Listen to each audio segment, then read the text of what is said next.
Hi friends, welcome to my channel. ఈరోజు నా స్టైల్లో అయితే చాలా కమ్మగా రుచికరమైన గోంగూర కర్రీని అయితే నేను ప్రిపేర్ చేశానండి. ఈ వీడియోని మీ అందరికీ కూడా షేర్ చేస్తున్నాను. వీడియో లాస్ట్ వరకు అయితే చూడండి ఫ్రెండ్స్, ఎక్కడ కూడా స్కిప్ చేయొద్దు. ముందుగా 2 గుప్పెళ్ళు గోంగూర ఆకుని అయితే తీసుకొని శుభ్రంగా కడిగి పెట్టేసుకున్నాను.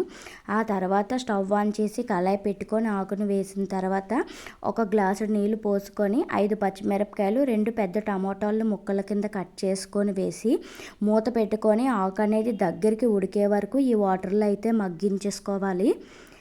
ఆ తర్వాత గరిటె సహాయంతో మెత్తగా అనేది మెదిపేసుకోవాలండి.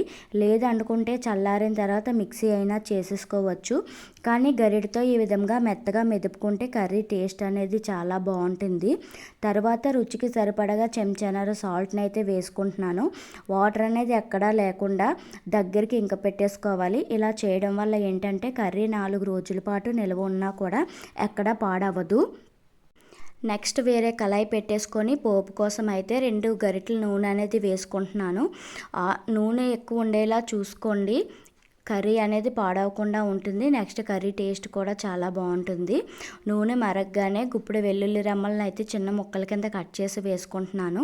అవి వేగిన తర్వాత పోపు దినుసులు వేసుకోవాలి. ఆవాలు, జీలకర్ర, గుండెపప్పు.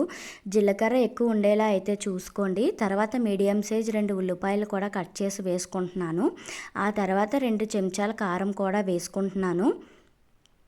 కారం కొద్దిగా వేగిన తర్వాత మనం ముందుగా మెదిపి పెట్టుకున్న గోంగూర ముద్ద అయితే ఉంది కదా, ఇది కూడా వేసుకొని నూనెలో దగ్గరికి అయితే వేగించుకోవాలండి.